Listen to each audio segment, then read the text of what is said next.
Hola, ¿qué tal amigos? ¿Cómo están? Muy buenas noches. Yo soy Esdras Chabot y esto es Dinero y Poder. La Asociación de Bancos de México pidió a todos los candidatos presidenciales que el ganador de la elección no arriesgue la estabilidad macroeconómica e impida cualquier retroceso en el proceso de democratización y que saque adelante las reformas estructurales. Todo esto durante la 75ª Convención Bancaria. Los banqueros subrayaron la necesidad de dar continuidad a los procesos que han dado estabilidad económica, política y social a la nación. Nos acompaña aquí en el estudio de Dinero y Poder Jaime Ruiz Sacristán, presidente de la Asociación de Bancos de México. Jaime, muchísimas gracias por estar aquí con nosotros. Muy buenas noches, gracias por la invitación. Gracias. Mauricio González Macario Esquetino, buenas noches. Buenas noches. Jaime Ruiz Sacristán, los bancos en México han sido de una o de otra forma cuestionados bajo el principio de que el crédito, que es su principal objetivo, tendría que crecer más rápido. ¿Hasta dónde este crecimiento en el crédito es algo que ya podríamos considerar como una tendencia que se pudiese considerar como creciente en los últimos años? Sí, el crédito, en nuestro país tenemos un porcentaje de penetración del crédito con respecto al Producto Interno Bruto bajo. Tiene antecedentes históricos, ya que desde la estatización de la banca en 1982 se perdió básicamente 10 años, hasta 91, que viene la privatización, y después, que ahí no se prestó mucho, o había ciertas reglas de ciertos cajones de cómo prestar. Posteriormente, en 91 empezamos a prestar rápido. Fue un problema también que, digamos, en 94 vino la crisis económica y los bancos se dedicaban a partir de 94 a arreglar sus problemas que tenían de las carteras malas o vencidas por la crisis económica. Y no fue sino hasta el año 2001 o 2002 donde realmente inician otra vez su penetración en el crédito. Pero quiero destacar que a partir de, en los últimos 6 años, contando este año, y así lo informamos en la Comisión Bancaria, el crédito más que se va a duplicar. Quiere decir que trae un ritmo de crecimiento muy razonable y en algunos años hasta rápido. Nosotros estamos diciendo que el crédito debería de crecer al menos 2 a 3 veces el crecimiento del Producto Interno Bruto. Más se vuelve riesgoso, porque ya nos ha pasado, no solamente en México, sino en otros países, donde se acelera mucho el crédito y a través de unos meses tenemos el problema de carteras vencidas. Lo importante es que crezcamos, pero en forma sostenible. Ahora, esta situación de una banca mexicana mayoritariamente con filiales del extranjero, ¿modifica o hace distinta la situación del el financiamiento en el país frente a lo que sucede en otros países? O en este marco de globalidad, la verdad es que ya no es un tema este asunto de tener una banca. Yo escuchaba hace mucho tiempo los argumentos de Jesús Silva Gerso Flores, que decía, es que fue un error el haber entregado bancos a capital extranjero, etcétera. Realmente en un modelo de globalización esto es importante.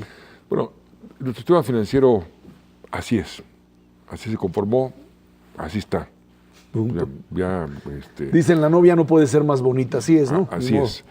Razones históricas también de por qué pasó, así está el sistema financiero. ¿Qué es lo importante, al menos para mí? Que los bancos que operan en México tengan el capital suficiente y las ganas suficientes de canalizar sus recursos para prestar y que acompañen el crecimiento del país con el crédito. La banca es sin duda las instituciones que más pueden apoyar el crecimiento de un país. Si no, los bancos no apoyan, el país no puede crecer. Si los bancos o el sistema financiero que tenemos en México está bien capitalizado como lo está, si no tiene problemas de cartera vencida, como no los tenemos, si está bien reservado, es decir, que tenga reservas para cartera vencida suficientes, como lo está en el sistema financiero mexicano, y hay liquidez, los bancos tengan dinero para prestar, porque pueden tener capital, pero no tener el suficiente ahorro para prestar, como lo hay en México, van a apoyar, y es lo que está sucediendo. El crédito el año pasado creció alrededor del 16% en términos nominales. Este año estimamos que va a crecer alrededor de 15-16%. Y yo lo que veo es que todos los bancos, sin exclusión de alguno, todos están creciendo. Algunos un poco más, por los mercados donde están actuando, otros un poco menos. Pero en promedio, alrededor de 16%. Por eso. Oye, Jaime, un tema que se escucha con frecuencia en los bancos es el tema de las comisiones. Los bancos pues prestan muchos servicios, el crédito sin duda primordialmente, pero le prestan muchos servicios a los ahorradores y prestan muchos servicios en los medios de pago. Ya se nos olvidó, pero ahora no, los cajeros automáticos y todas estas tarjetas de débito y formas de pago, esas no existían hace 15 o 20 años o no eran comunes. Sin embargo, la gente piensa que los bancos cobran comisiones y a veces puede ser que cobren un poco de más. ¿Es esa visión correcta? ¿Tú verías una tendencia de que con la competencia se vaya abaratando el cobro de comisiones o se van a quedar igual? ¿Qué es lo que ustedes ven en los bancos respecto a las comisiones hacia futuro? Bueno, yo creo que las comisiones han venido bajando en el tiempo. Si comparamos algunas cosas hace 5 años o 8 años, en tarjetas de crédito, comisiones de aperturas de crédito, etcétera, ha habido una disminución. Y creo que la única forma de continuar bajando las comisiones, como lo está sucediendo, es con la competencia. Hay mucho más bancos. Ustedes pueden ver en los periódicos, en la televisión, la competencia tan importante por vender productos. Tarjetas de crédito, tarjetas de débito, créditos hipotecarios, financiamiento de automóviles, etcétera. Es la forma donde los bancos, como en cualquier otra industria, van bajando sus precios. Y creo que esa tendencia la tenemos. Y también la banca hace estudios de comparación de cómo estamos en comisiones con otros países. Obviamente, cada país es distinto. No podemos comparar Estados Unidos con México, no podemos comparar Inglaterra con México o Brasil con México. Pero nos da ideas de dónde estamos situados. Y la propia autoridad también lo hace, de ver qué tan bien o qué tan mal estamos. Y hay algunos productos estamos con comisiones por debajo del promedio. Y algunos estamos por arriba del promedio, pero van bajando. Aquí creo que la tendencia es importante y la competencia está llevando a que las comisiones, igual que las tasas de interés, también bajen. Decía usted que algunos de los problemas de la banca son históricos, por ejemplo, empezando en 82, pero en realidad es empezando desde que empezaron. Cuando arrancan los bancos en México son bancos extranjeros en el Porfiriato, luego se vuelven bancos nacionales, luego se vuelven banca del Estado cuando hay la expropiación, luego regresan a los privados y ahora regresan a los extranjeros. Y la verdad es que nunca hemos tenido un crédito relevante como porcentaje del PIB. Y esto también explica por qué los bancos se recargan en las comisiones para financiarse, porque de los créditos no sale. Yo tengo la impresión que esto tiene mucho que ver con el problema del marco jurídico en México. Cuando un banco presta, no le es fácil a veces recuperar lo que prestó. No hay ni mecanismos adecuados, ni se cumple la ley en México con frecuencia. Y eso explicaría por qué ahora que se modificó los créditos hipotecarios para recuperar rápido la garantía, hemos tenido un boom. ¿Esto es cierto? ¿Ese sería el obstáculo más importante para el crédito, la falta de cumplimiento de contratos en México? Yo diría que no. En todo caso, ese riesgo está metido en el costo, en la tasa de interés que estamos cobrando. Y es claro que cuando se modifiquen algunas cosas, se mejoran algunas cosas, el crédito se destapa, como la parte hipotecaria. Pero la parte hipotecaria también también está creciendo por otra razón muy importante, que es el nivel de tasa de interés. A esta tasa de interés del 12% fija, 20 años, 11%, hay mucho más personas con capacidad de poder comprar una casa que cuando estábamos en los 98, que las tasas eran al 100%, era imposible tomar un crédito.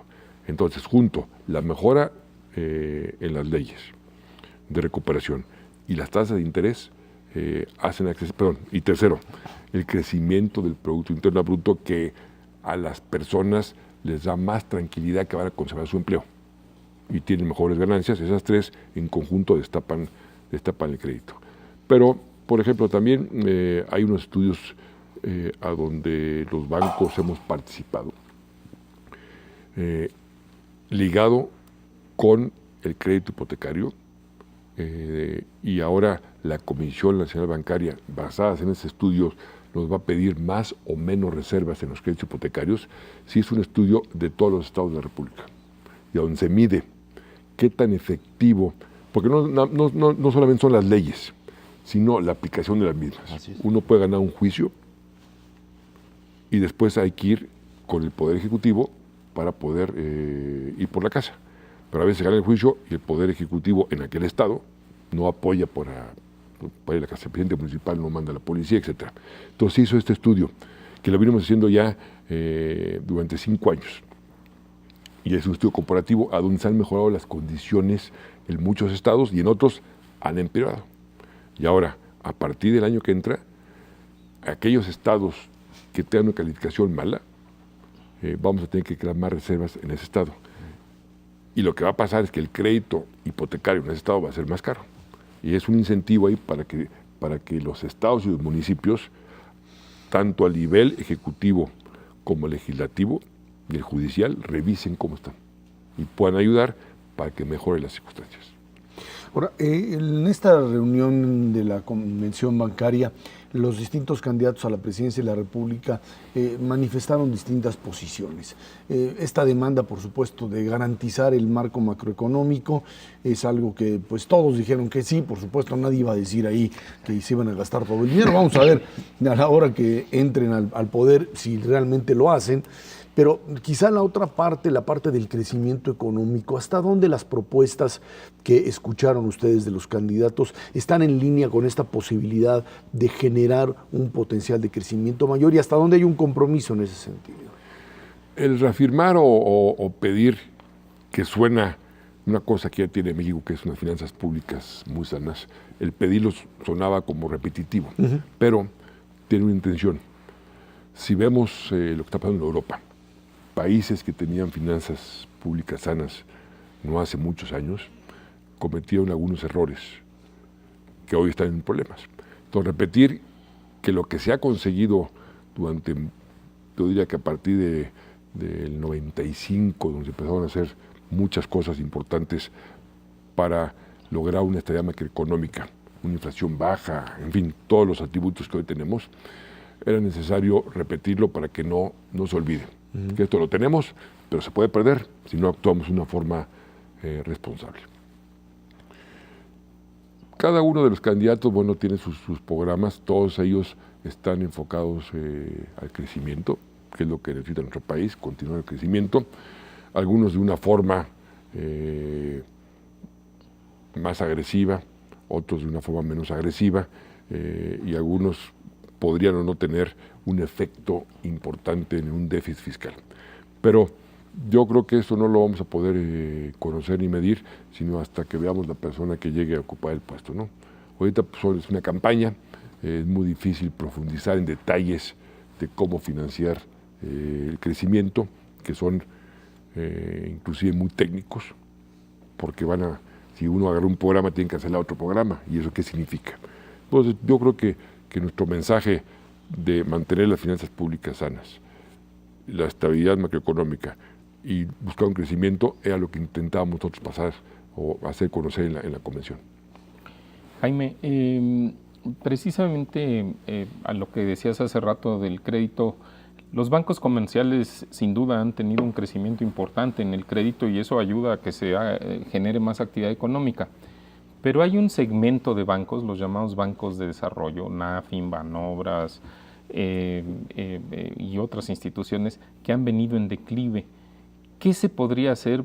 ¿Hay espacio para la banca de desarrollo en nuestro país y cómo se podría fortalecer? Bueno, yo dividiría en dos partes la actividad de la banca de desarrollo. Una muy importante que está trabajando muy bien es los programas de garantías. Tanto por la parte nacional financiera como la parte del FIRA en el campo. Nacional Financiera y sobre todo las pymes, que viene del fondo PYME que asigna la Secretaría de Economía a la Nacional Financiera, nos da a los bancos diversos programas de garantías, sobre todo para que podamos prestar a un costo, a un precio accesible y con menor riesgo a las pymes o mipymes. Creo que esos programas de Nacional Financiera, que además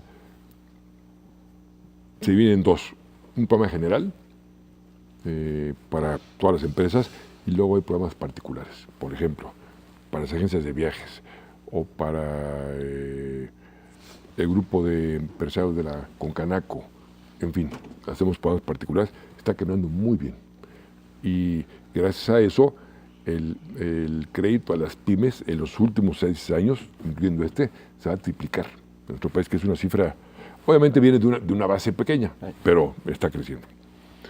Lo mismo diría yo del FIRA. El FIRA es una institución que apoya al campo de forma muy importante. Ahí lo hace tanto como con préstamos como con garantías a diferentes niveles de diferentes productos. Esas dos partes está caminando muy bien y nosotros insistimos que estando ya la red comercial de los bancos, lo que hace falta es que juntos dividamos el riesgo en los pequeños empresas y así los hagamos gente con capacidad de pago y que después pueden abandonar las garantías y tomar créditos común y corriente. Después nos vamos a Banobras. Bueno, Banobras es una cosa especial. Ellos sí prestan directamente o mayoritariamente a los estados y municipios para diferentes programas. Bancomext está en una situación que se dedica al comercio exterior. Se ha tratado fusionarlo con la Nacional Financiera. No ha habido acuerdo en el legislativo. Está en la mesa y esto se va a discutir en el próximo periodo de secciones, unos nuevos cambios a la banca de desarrollo que hay que verlos con cuidado. Lo importante es que sean más promotores y si pueden garantizar a los bancos para que con su red y no duplicar la red, caminen, sería ideal. Jaime Ruiz Sacristán, presidente de la Asociación de Bancos de México, muchísimas gracias por eso. Muchas gracias a ustedes. Vámonos a una pausa, esto es Dinero y Poder. La más reciente encuesta trimestral de GEAISA arrojó que el candidato presidencial del PRI, Enrique Peña Nieto, sigue a la cabeza con 37% de las preferencias. La disputa por el segundo lugar se da entre Andrés Manuel López Obrador y Josefina Vázquez Mota. La panista tiene 22%, López Obrador 20% de las preferencias. La estrategia de seguridad tuvo el respaldo de la ciudadanía en 49% de los encuestados, cuando la medición de febrero era de 45. Bueno, ahí están los datos. La verdad es que en el segundo lugar estamos hablando prácticamente de errores de lo que se llama, ¿no? El error estadístico, el margen de error, como sí. tal. Y en todo caso, lo que sí queda claro aquí es que pues quedan prácticamente 34 días para la elección. 34, sí, 33. 34, 33 días. Y aquí la pregunta es si es posible entrar en lo que sería un mecanismo, digamos, de competencia, ya no por el segundo lugar, que puede ser pues muy atractivo en términos nada más de pues ver quién gana, sino si realmente esto se puede convertir en una carrera real por la presidencia de la República. Mira, 33 días son muchos días, Ezra, pueden suceder muchas cosas. Hay que recordarle a los televidentes que falta un segundo debate. En el debate anterior, pues en términos de preferencia electoral hubo un crecimiento significativo, todo relativo, pero significativo del candidato Cuadri. Entonces pueden suceder muchas cosas, pero mira, tenemos una lámina en donde yo creo que se aprecia más que los números puntuales, las trayectorias, las tendencias de lo que la ciudadanía nos manifiesta como su preferencia. Y aquí en esta gráfica ahí vemos en la línea roja, que está encima de todas las demás, esa es la preferencia por el candidato Enrique Peña Nieto. Esa es la efectiva. Esa es la efectiva porque aquí lo que hacemos es quitar del cómputo a los indecisos. Cuando tú le preguntas a los entrevistados, siempre pueden manifestar su preferencia o pueden decir que están indecisos, o sea, que todavía no saben, pero pues en el día de la votación todos van a, no hay indecisos porque van a votar precisamente. ¿De qué número de indecisos o de qué porcentaje? Estamos hablando de alrededor de 17 a 20%, ese es el rango donde se han estado moviendo últimamente, con una ligera tendencia a la baja, que precisamente ha capitalizado el candidato Cuadri, que como ves ahí, estuvo en el rango de 1 o 2% de preferencia electoral y en las últimas semanas ha estado alrededor del 6%. Pero aquí ves claramente que un 46% a favor de Enrique Peña Nieto, 25% para Josefina Vázquez Mota, bueno, en este caso para Andrés Manuel López Obrador, 23% para Josefina Vázquez Mota. O sea, hay una diferencia prácticamente mínima, podemos decir que están empatados estadísticamente hablando. Ok. Ojo, las encuestas no son pronósticos, las encuestas simplemente nos fotografías del ubican momento, ¿no? de cómo, exacto, y en este caso es una sucesión de fotografías como una especie de película, digamos, ¿no? Pero no es un pronóstico. Pero que todavía no tiene el final escrito. Ese es el Exactamente. cachito que Ese falta. es el problema. Esta competencia que se ha estado centrando en el segundo puesto, porque está muy lejos el candidato del PRI de los otros dos, se puede ver en una imagen que va a aparecer a continuación, en donde se ve cómo se ha ido cerrando esta diferencia. Inicialmente Josefina Vázquez Mota traía una gran ventaja sobre López Obrador, pero esta ventaja se ha ido reduciendo, sobre todo durante el mes de mayo, porque aunque en abril hay una caída, fue muy momentánea, se regresó a niveles de 5 o 7%, y ahora sí se ha mantenido prácticamente alrededor del cero. Si recordamos que el margen de error en estas encuestas suele ser de 3%, bueno, pues prácticamente durante todo el mes de mayo han estado en empate técnico, digámoslo así, los dos candidatos. Hay días en los que aparece López Obrador arriba, hay días que aparece Josefina arriba, pero ninguno de los dos se separa lo suficiente como para empezar a competir claramente por el primer lugar. Bueno, en ese sentido lo que queda claro es que el combate ya por la primera posición pues será en los próximos días, y a partir de si es que consiguen establecer una estrategia que le pueda pegar a Peña. Ahora, lo que ha quedado claro es que ni el asunto del movimiento estudiantil, que de una u de otra forma representa sin duda un cambio muy importante dentro de la propia campaña, esta idea de jóvenes manifestándose en algo que pues va directamente ligado a una posición en contra del PRI, en contra de Peña, en contra de poderes fácticos, televisoras, etcétera, pero que en términos de la intención de voto no le ha pegado. Y bueno, aquí queda ver si tanto Josefina Vázquez Mota como Andrés Manuel López Obrador tienen alguna llave, no sé cuál, como para abrir y destapar lo que podría ser el mecanismo para llegar y poder avanzar y competir contra Peña Nieto en estos últimos días. Mira, en esos términos, César, yo creo que es útil ver no solamente los porcentajes de votación que podría tener algunos de estos candidatos, sino también el número de votos. Yo creo que eso nos da una idea del reto y de las diferencias. De acuerdo a estos números que comentamos hace unos momentos, y bajo la premisa de que acudiera a votar alrededor de un 51-52% de los empadronados, entonces ahí lo que veríamos sería aproximadamente 17 millones de votos, entre 17 y 17,5 millones de votos para el candidato Peña Nieto, y aproximadamente entre 9,5 y 10,5 millones de votos para Josefina Vázquez Mota y Andrés Manuel López Obrador. O sea, hay una diferencia de 8 a 9 millones de votos que en todo caso, para que la competencia fuera más reñida entre una pareja de estos tres candidatos, estarías hablando de la necesidad de reducir esa diferencia de 8 o 9 millones de votos en 33 días. No es imposible, pero sin duda se ve como una tarea difícil. Ahora, perdón, sí, un comentario interesante con respecto a lo que ha hecho los movimientos estos de los jóvenes.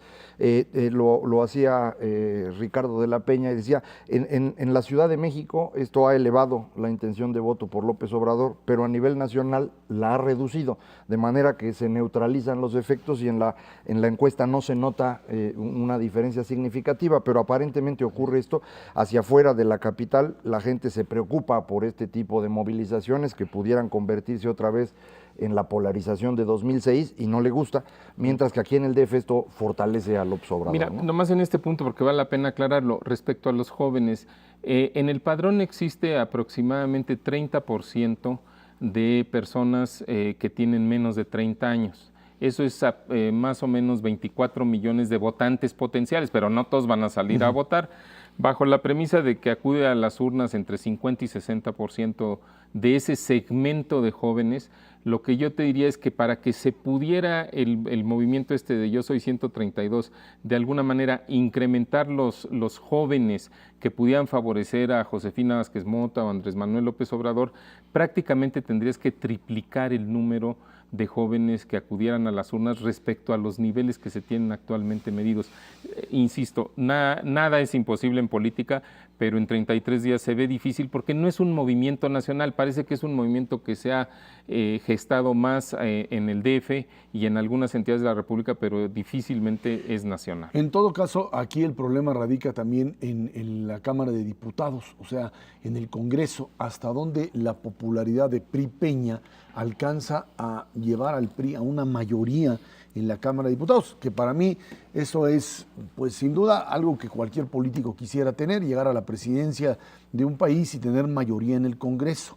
El problema es si en este esquema mexicano, en donde pues todavía no queda muy claro dónde está el poder, si el poder lo tiene el presidente, lo tiene el Congreso, o lo tienen los gobernadores, o lo tienen todos por cachitos, cuando un presidente llegue a tener todo el poder, pues uno diría, sería terrible, pero cuando el presidente ni siquiera tiene ese poder que supuestamente alcanza, y los gobernadores que controlan diputados y controlan senadores, sí, ¿qué pasaría con ese poder acumulado? La verdad es que suena a algo difícil de imaginar, por lo menos en este momento, y si vemos esta gráfica, la verdad es que, pues por lo pronto, el PRI y el Verde están en condiciones reales de tener la mayoría absoluta, Mauricio. Así es, aquí vemos una estimación, ojo, esto sí es una estimación, en donde el PRI con los números de preferencia electoral podría alcanzar hasta 255 diputados, sumados a los 8 que previsiblemente podría tener el Verde, pues dan 263. Ojo, esto depende del porcentaje de gente que decida participar en la elección y por supuesto de que se sostenga la preferencia electoral como está hasta ahora hacia el término de la elección. Si quisiéramos manejar un rango, Ezra, todavía estamos, digamos, en la posibilidad de que el PRI pueda tener entre 230 y hasta 280 diputados. Ese es más o menos el rango seguro. Tú vas a decir, bueno, es un rango muy amplio, pero bueno, eso depende de lo que acabo de mencionar. Ahora, en el Senado de la República estaría más o menos también en la misma proporción. Más o menos. Aquí la forma como se distribuyen depende mucho porque es el primer lugar en cada estado se lleva 2 senadores, el segundo lugar se lleva 1 y luego se distribuyen 32 senadores de forma proporcional. Yo he estado haciendo numeritos más o menos con los estados que podría ganar. El PRI tiene ahorita 20 entidades gobernadas por ellos. Si pudieran ganar en esas 20 entidades serían 40 senadores, probablemente pudiera obtener 8 segundos lugares, ya van 48, y le correspondería el porcentaje por la votación, que serían otros 12 diputados, pues ya son 60 de los 128, se quedan muy cerquita de la mayoría y todo depende de esta distribución a la que me refiero. Con 42% de los votos, 43 pueden efectivamente ganar mayoría en el Senado si se da la distribución geográfica, que es el mismo fenómeno al que se refería Mauricio ahorita. A mí sí me preocupa mucho que el PRI pudiera ganar con mayoría, aunque muchos colegas insisten en que una restauración del viejo régimen no es posible. Yo creo que sí, pero pues esta creencia pues la sabremos después, ¿no? Ahora, hay otro mito alrededor de esto, se cree en muchos círculos empresariales, de la sociedad civil, que si algún partido tuviera la mayoría de la Cámara, por lo menos de la diputados, la mayoría inclusive simple, el país podría avanzar a mejor ritmo, o sea, se empujarían las famosas reformas estructurales. Ese es un mito. En el periodo 2009-2012, que es el periodo actual, el PRI más el Verde tuvieron la mayoría, pero aguántame un segundo. No, exacto. La pregunta es, ¿y por qué no se impulsaron más cambios? Bueno, a lo mejor por cautela y para preservar, digamos, la preferencia electoral que se está mostrando actualmente, o a lo mejor peor aún, porque hay muchos intereses creados que impiden y obstaculizan las reformas y esos no van a desaparecer después del 1 de julio. De hecho, están representados en esos diputados y lo van a estar en la próxima. Parte del problema de la reforma laboral también. De hecho, esa es mi preocupación, que teniendo mayoría el PRI en diputados, senadores, gobernadores y además la presidencia, las reformas que puedan proponer más bien serían para regresarse a lo que ellos construyeron durante el siglo XX. No veo por qué se moverían por otro lado. Uno de los temas que está en la campaña sin duda alguna es el asunto de la seguridad. Y bueno, aparecen todos estos ataques por parte del crimen organizado con una enorme fuerza. Sin embargo, la opinión pública cada vez pues aparece más positiva frente a lo que se denomina la estrategia del gobierno, Mauricio. Así es, Ezra. Y aquí tenemos una gráfica donde cuando, preguntamos en esta encuesta de si se aprueba o desaprueba los operativos realizados por el gobierno del presidente Calderón para combatir el crimen organizado, y lo que vemos es que hay un repunte en la aprobación. Estamos en las figuras color azul, 60% de aprobación en contraste con 36% de desaprobación, y lo que vemos es que repunta este respaldo ciudadano a la estrategia seguida por el presidente Calderón, y no solamente eso, sino que en la gráfica a continuación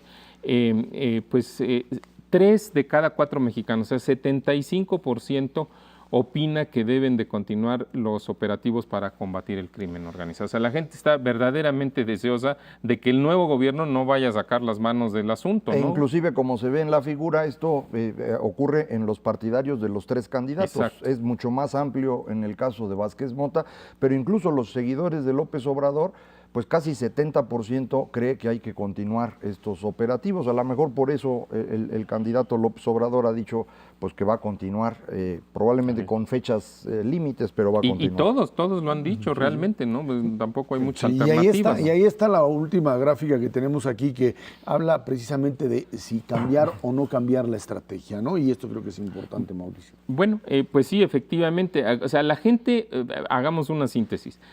Mayor respaldo a la estrategia oficial, deben de continuar los operativos, pero al mismo tiempo también la gente dice, no, pero cámbiale en la forma, porque si no, probablemente lo que vamos a tener es que se va a perpetuar esta violencia o se va a exacerbar. Cámbiale, quién sabe a qué, pero cámbiale. Bueno, pero ahí te va, yo creo que esta confusión o esta falta, más bien esta falta de definición, que los ciudadanos no somos responsables de decir cómo, pues yo cuando leo las plataformas y las propuestas de los diferentes candidatos, tampoco veo que ellos tengan la respuesta. Esa es la verdad de las cosas. Entonces, la gente está deseosa de un cambio que quién sabe cómo va a venir, porque los propios candidatos no tienen las respuestas hasta ahora. Aquí hay una situación un poco paradójica, que alguien me hacía el símil con Ernesto Zedillo, con el régimen de Zedillo. Tienes una estructura económica en ascenso, los datos son quizá los mejores que se tenían, un poco también el final del régimen de Zedillo. A diferencia del régimen de Zedillo, que cuando terminó los problemas de seguridad o de inseguridad eran altos, teníamos problemas ya serios en términos de descomposición. Hay una aceptación de la estrategia de seguridad, variables económicas, una valoración del presidente también que no es mala, y sin embargo la mayoría, por lo pronto en la encuesta, dice que va a votar por un partido distinto al del presidente. Así ¿no? es. Parecería una contradicción. ¿no? Pues sí, pero a mí me parece que esto tiene que ver también mucho con la dinámica interna al interior de los partidos y con la ley electoral. Es decir, la forma como se construyeron las candidaturas es muy importante, porque la ley electoral ya no te permite cambiarlo durante la campaña, no tienes opción de comunicarte con la población, eso tenía que hacerse antes, y entonces quien llegó arriba se mantuvo arriba, quienes llegaron abajo se mantuvieron abajo. No ha habido cambios durante la campaña porque pues la ley no les permite que ocurran. Vámonos a una pausa y de regreso vamos a platicar con usted problemas interesantes dentro de lo que podríamos llamar, bueno, pues el caso griego y otros problemas mayores. Esto es Dinero y Poder. Grecia se encuentra en un momento crucial. El 17 de junio se realizarán nuevamente elecciones para definir al nuevo gobierno, que podría rechazar o intentar renegociar las reformas y medidas de austeridad a las que el gobierno anterior se comprometió para un segundo rescate. Los líderes europeos han reiterado su decisión de mantener a Grecia en la zona euro y deberán decidir entre ser parte de esas negociaciones o retirarse. Bueno, pues le faltaron dos diputados para finalmente conseguir la mayoría en la primera elección. Platicábamos, recuerdo, con Macario Schettino ahí en la radio, le decía yo, y no habría chance de maicearse a 2, estaba fácil, ¿Sí? No consiguieron, nadie se aventó, y bueno, pues se quedaron a 2 diputados de lograr una mayoría que por supuesto les hubiera caído encima la presión social. El día de hoy, cuando se habla ya de nuevas elecciones, en medio por supuesto de un enorme terror, diría yo, en los mercados europeos, se dice que en Nueva Democracia los conservadores podrían, junto con el Partido Socialdemócrata PASOK, conseguir ya la mayoría, y sin embargo están ya a punto de convencer incluso a la izquierda radical, a Syriza, de entrar en un gobierno mucho más amplio bajo el principio de aceptar originalmente las condiciones impuestas por Europa, bajo el principio de intentar renegociar tiempos para lo que sería digamos, el mecanismo de rescate de Europa. Yo creo que todo está en función de si los dos socios de la coalición inicial tienen los 152 o 151 que le da la mayoría de los 300. A partir de eso, los otros que quieran entrar tendrán necesariamente que ajustarse. Si no logras los 151 miembros de una coalición gobernante que acepte las condiciones de Europa, yo creo que Grecia está prácticamente fuera de esto, con una catástrofe verdadera para Europa.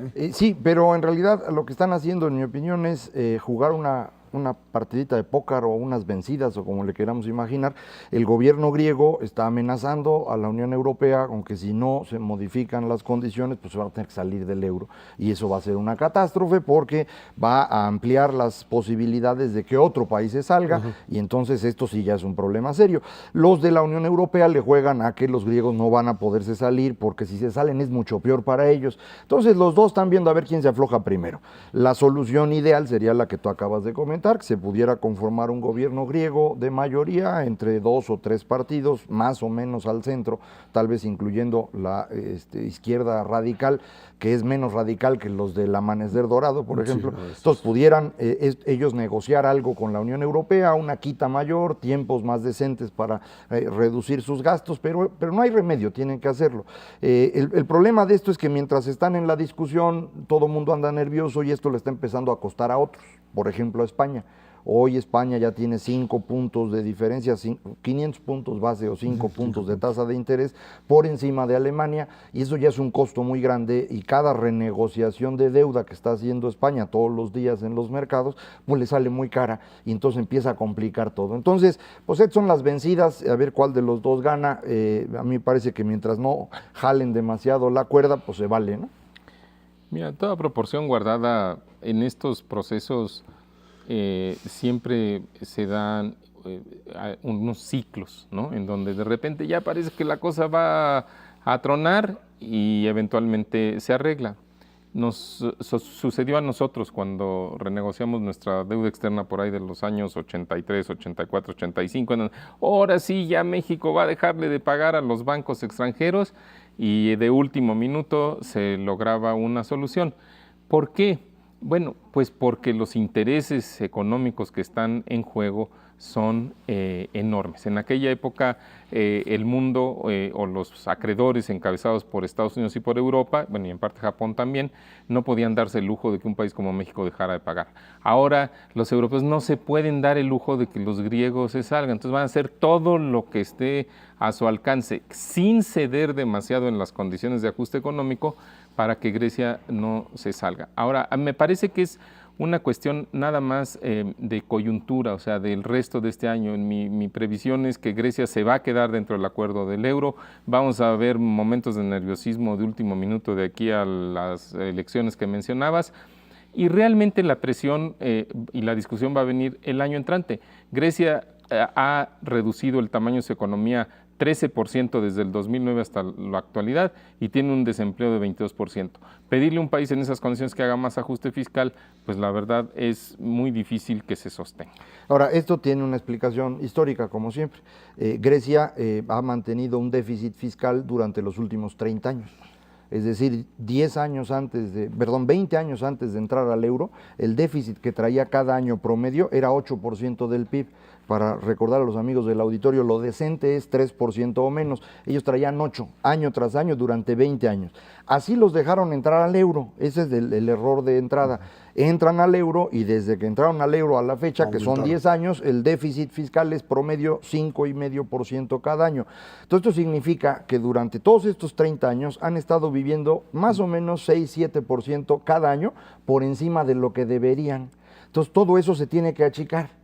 Ese es el achicamiento que ahorita cuesta mucho trabajo hacer, no lo puedes hacer en un solo año, hay que hacerlo poco a poco, y esta es la negociación. Yo creo que es importante darle chance de que se puedan mantener 2 o 3 años en donde están, y esto les permita poco a poco ir creciendo. Hay que acordarse, ellos realmente no tienen mucho que venderle al resto del mundo, o sea, hay aceitunas muy buenas, algo de queso, y turismo, y el turismo que pueda llegar ahí, que eso es todo lo que hay, y entonces está bien difícil el ajuste. México en los 80 tenía detrás petróleo, que aunque se vendía barato, pues alcanzaba para sobrevivir. De hecho, fue lo que nos impidió tomar decisiones importantes en ese entonces, porque vivíamos del petróleo. Los griegos iban a tener que tomar decisiones. El otro factor que está ahí dando la vuelta es el caso español, porque de una o de otra manera, no solo contagiado por el asunto griego, sino por ya una crisis bancaria dentro del sistema financiero ibérico, lo que te hace prever que si no hay un indicador claro de la capacidad financiera de España, estaríamos viendo un problema todavía mayor. Mariano Rajoy insiste, el presidente español, que no hay ningún problema para encontrar una salida clara al sistema financiero de su país. Sin embargo, la presión por el asunto de Bankia, de este banco que tuvo que ser prácticamente estatizado, te hace ver que la situación de otros bancos también estaría en una situación también o en una con digamos indicadores bastante negativos, y hay que recordar que al menos 2 de esos bancos están aquí en México en posición muy importante, ¿no? Sí, el problema de España es doble, porque por una parte tiene que hacer un ajuste fiscal en condiciones donde también su economía se está achicando y el desempleo es todavía más alto que el de Grecia,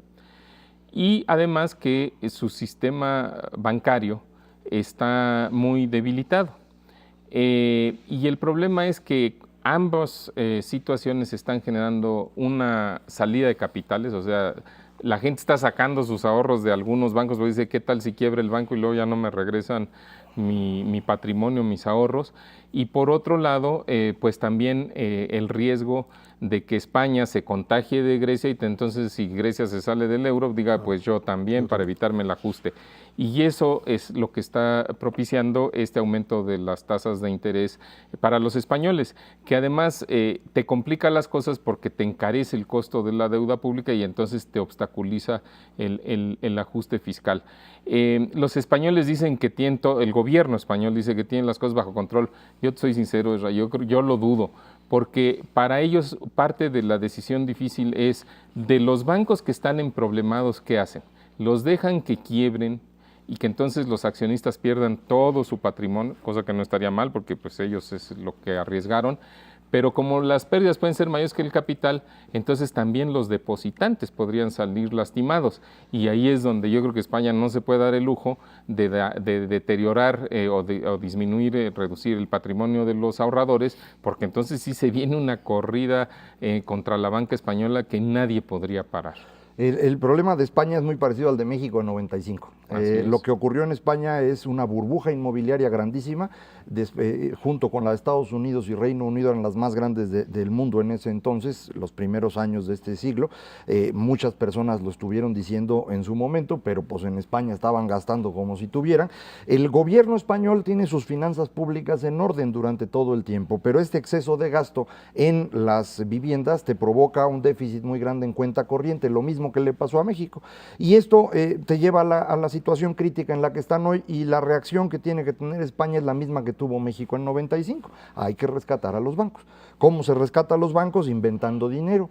Hay que inventar dinero desde el gobierno, respaldar a los bancos y luego irlo diluyendo en el tiempo. Es FOBAPROA, o si quieren en el caso de Estados Unidos es TARP, que fue el mismo procedimiento, y así es como se hace y así le van a tener que hacer. El único problema es que allí no puedes andar inventando dinero. Sí, no lo tienes. No, ese es el problema de los 5 puntos de diferencia contra Alemania ahorita y el procedimiento para hacerlo. Aquí causan mucho daño las personas que irresponsablemente hablan del tema, y es el caso de Krugman, porque parte de la corrida bancaria en España tiene su origen en opiniones de Krugman que no tenían fundamento en ese momento sobre España, provocó un gran terror en los españoles que hicieron lo que decía Mauricio, y ahora el problema ya existe. Profecía autocumplida. Así es, y la fuga de capitales allá en Europa está siendo verdaderamente un desastre para muchos. Ahora hay que ir a comprar los bancos de regreso, así como vinieron los españoles a comprar aquí, ahora hay que ir a comprar allá. Bancos allá. Bueno, sí. A ver si hay alguien que se aviente a eso. Hay que juntarnos. Vámonos a una pausa y de regreso platicamos tenemos debate aquí en el Distrito Federal para ver quién se queda con la jefatura de gobierno. Esto es Dinero y Poder. El domingo se realizó el primer debate entre los candidatos a la jefatura del gobierno del Distrito Federal. Los temas fueron urbanismo y sustentabilidad. Sin embargo, en algunos momentos se habló sobre la deuda pública del gobierno capitalino. Los 4 aspirantes hicieron propuestas sobre cómo resolverían los problemas.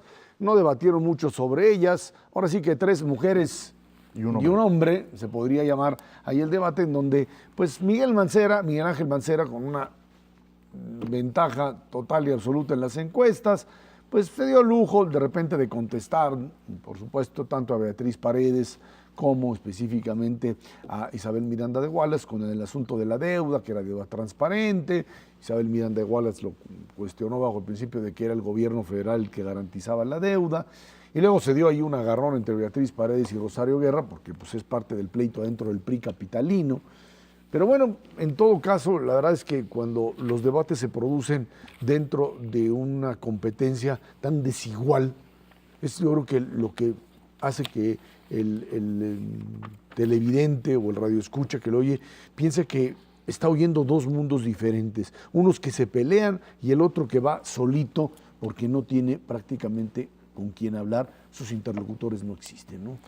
Sí, a mí no me gustó mucho el debate. Me parece que, a diferencia del debate presidencial, cuando se compite por una jefatura de gobierno, una gubernatura, debe haber definiciones mucho más específicas, concretas, porque son temas que sí permiten hacerlo. No es, por ejemplo, hablar de finanzas públicas en abstracto o de la seguridad también a nivel nacional. Son cosas mucho más específicas y yo hubiera esperado eso. Me pareció que ninguno de los candidatos conoce bien lo que ocurre en el Distrito Federal, incluyendo al señor Mancera, que estuvo trabajando como procurador, pero me imagino no ha tenido el tiempo suficiente para ver cómo funcionan las otras áreas de gobierno y no parecía tener un gran conocimiento del asunto. Y bueno, esto a mí no me gustó el que no llevara corbata, verlo como pues así muy por encima de los demás, como yo realmente no tengo nada que perder aquí. Me pareció una actitud inadecuada, pero eso pues a otras personas les pareció totalmente distinto. Lo preocupante sería esto, ¿no? Que no hay un conocimiento claro de lo que se puede hacer en el Distrito Federal. Yo espero que les dé tiempo de aquí a que se dé la elección y a que entren al poder, pues de aprenderle, porque si no, sí nos va a costar trabajo en el Distrito Federal. Yo tengo una impresión un poco diferente, pero no del debate. En el debate coincido que pues sí, no proyectaron conocimiento y mucho menos las soluciones específicas a los problemas de transporte, de agua, de basura.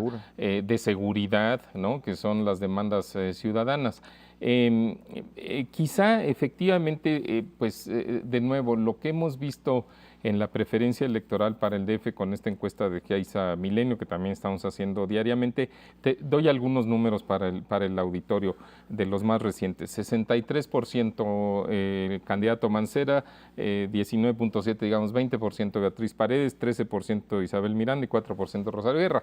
Es que con esa ventaja también yo te digo, pues también para qué te digo, en tu sano juicio, ¿para qué te arriesgas? Y hasta, sí, pues, si de milagro llevó saco, ¿no? ¿Para qué exactamente? O sea, podía haberse quedado mudito. Como, sí, exactamente, ¿no? Digo, si es una ventaja que no es de un día, si es algo que se ha venido construyendo en el transcurso de la campaña y que explica, pues, ¿no? la falta de agresividad. El debate es eso, es disputa, es discusión, pues, ¿para qué discutes cuando tienes una ventaja de ese estilo?